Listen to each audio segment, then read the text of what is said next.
Hello दोस्तों, नमस्कार। मैं आपका भाई। तो चलिए मैं आपके लिए फिर से हिंदी से वर्ण विचार लेकर आए हैं ना, जो कि आपको 10th के बोर्ड एग्ज़ाम में क्वेश्चन यहाँ से आता है ना। तो उसको एग्ज़ाम को देखते हुए हम वीडियो को लगातार बना रहे हैं, तो आप हमारे चैनल से जुड़ जाएं, है ना। तो चलिए आपसे ज़्यादा समय ना वेस्ट करते हुए सीधे क्वेश्चन की ओर चलते हैं ना, और सवाल जवाब की बात करेंगे। तो चलिए आइए, सबसे पहले हम लोग वर्ण विचार में देखेंगे। सबसे पहले भाषा देखेंगे, है ना, कि भाषा क्या है, भाषा किसे कहते हैं ना। तो आप बारी बारी से सबको ध्यान से देखेंगे। कह रहा भाषा किसे कहते हैं, तो कह रहा कि मनुष्य अपनी बातों को जिस माध्यम से प्रकट करता है उसे भाषा कहते हैं। यानी मनुष्य जो भी है वह जिस माध्यम से अपनी भाषा को प्रकट करता है ना, उसी को भाषा कहेंगे। जैसे मनुष्य अपनी भाषा को किस माध्यम से प्रकट करेगा, या तो मनुष्य बोल कर करेगा या तो लिख कर करेगा, है ना। तो मुंह से जो बोलकर करता है उसे मौखिक कहते हैं ना। तो मौखिक, और जो हाथ से लिखता है उसे लिखित कहते हैं, है ना। तो मनुष्य अपनी भाषा को दो माध्यम से प्रकट कर सकता है, यानी मुंह से बोलकर और हाथ से लिखकर। आप समझ रहे होंगे कि मनुष्य अपनी बातों को जिस माध्यम से प्रकट करता है उसे भाषा कहते हैं। तो कितने माध्यम से प्रकट करेंगे? दो माध्यम से, यानी मौखिक और लिखित। समझ रहे हैं?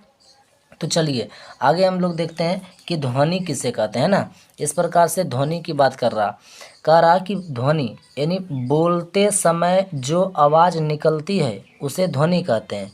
यानी जब आप कुछ भी बोलते हैं तो मुंह से जो आवाज़ निकलती है, या तो हम जो अभी बोल रहे हैं आप सुन रहे हैं, तो मेरे मुंह से जो आवाज़ निकल रहा है उसी को आप ध्वनि कहेंगे, है ना।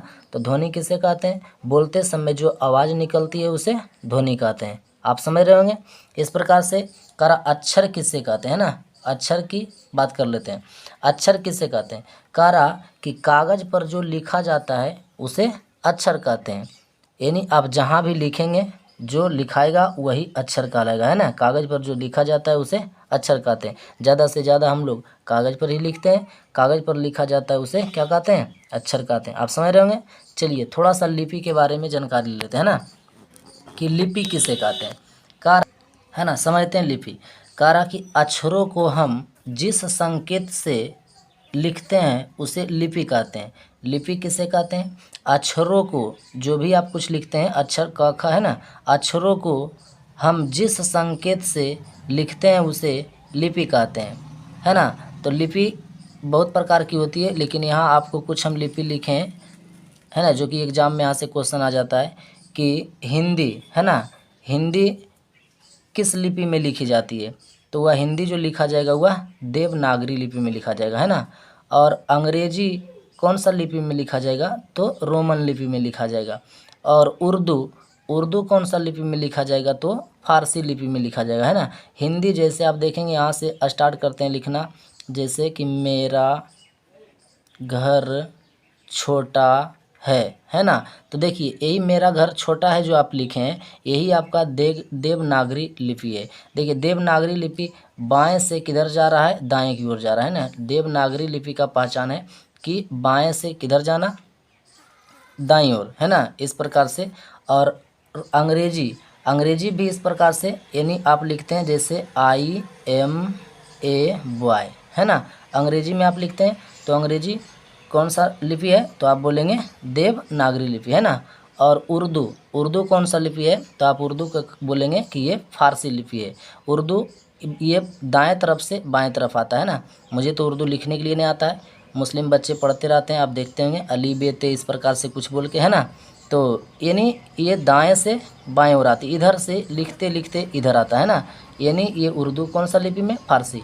तो आप याद रखेंगे हिंदी कौन सा लिपि में लिखी जाती है? देवनागरी लिपि में लिखी जाती है ना। तो चलिए आगे देखते हैं। तो चलिए देखते हैं वर्णमाला, है ना। कर वर्णमाला किसे कहते हैं?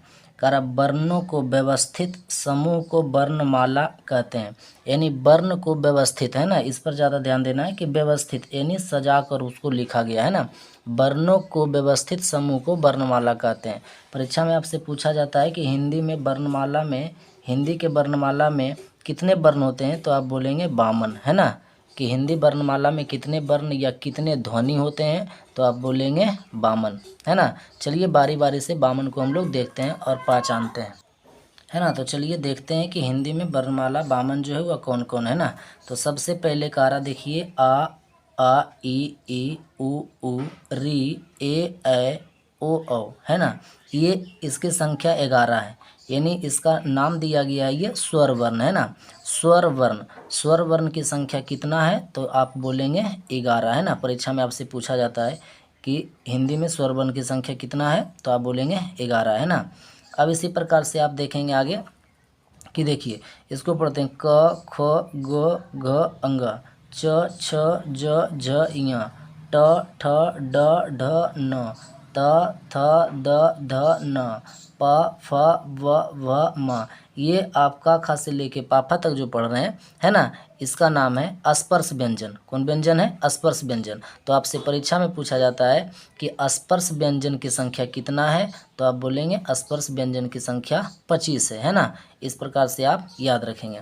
चलिए आगे भी है देखेंगे, है ना। देखिए पाफा के बाद क्या होता है? यारा ला, है ना। तो यारा लावा में देखेंगे य र ल वा, ये चार जो है यारा लावा के पहले 4 वर्ण य र ल वा, इसका नाम है अंतः अस्त व्यंजन। आपसे पूछा जाएगा कि अंतः अस्त व्यंजन की संख्या कितना है, तो आप बोलेंगे 4 है। बोलेगा अंतः अस्त व्यंजन कौन कौन है, तो आप बोलेंगे य र ल वा। समझ रहे ना। उसी प्रकार से तलब सा, बुधन सा, दंड सा और हा, ये जो 4 गो है ये उष्म व्यंजन है।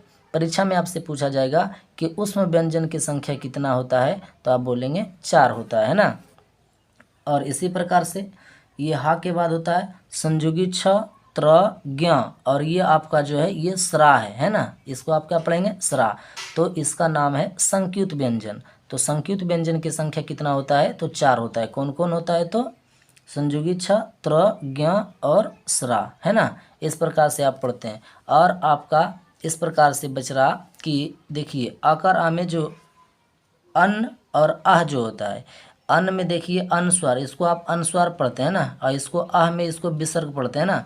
तो ये अनुस्वार और ये विसर्ग जो है इसका नाम है अयोगवाह। तो परीक्षा में आपसे पूछा जाएगा कि अयोगवाह कितने होते हैं, तो आप बोलेंगे अयोगवाह 2 होते हैं। कौन कौन होते हैं? तो एक अनुस्वार और एक कौन कौन होता है जी? ये विसर्ग होता है ना। इस प्रकार से लिखा जाता है, ये विसर्ग, है ना। तो आप समझ रहे हैं। और एक लास्ट जो आपका बचता है इसमें कहता है कि द्विगुण व्यंजन। कौन व्यंजन? द्विगुण व्यंजन। तो ये इसको आप अड़ा पढ़ते हैं ना, अड़ा, और ये ढ, है ना। तो इस प्रकार से द्विगुण व्यंजन की संख्या कितना है, तो आप बोलेंगे 2 है। तो आप इस प्रकार से समझ रहे होंगे, है ना, कि अंतास्त व्यंजन, उष्म व्यंजन, संक्युत व्यंजन, अयोगवा, है ना। ये सब अगर ये सब को काउंट करके हम देखेंगे तो ये 52 हो जाएगा, है ना। देख लेते हैं पहले काउंट करके, है ना। तो काउंट कर लीजिए। देखिए 11 जो है ये स्वर वर्ण है ना, और ये 25 जो है आपका स्पर्श व्यंजन है, और ये 4 आपका अंतःस्थ व्यंजन है, और 4 आपका उष्म व्यंजन है, और 4 आपका संक्युत व्यंजन है, और 2 ये क्या है जी, तो ये अयोग बा है, और ये 2 क्या है, तो ये 2 आपका क्या था, द्विगुण व्यंजन, है ना।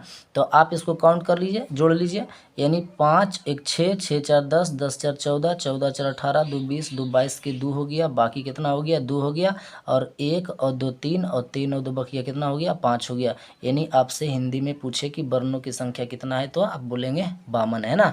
तो इस प्रकार से आप समझ रहे होंगे। तो चलिए आगे देखते हैं ना।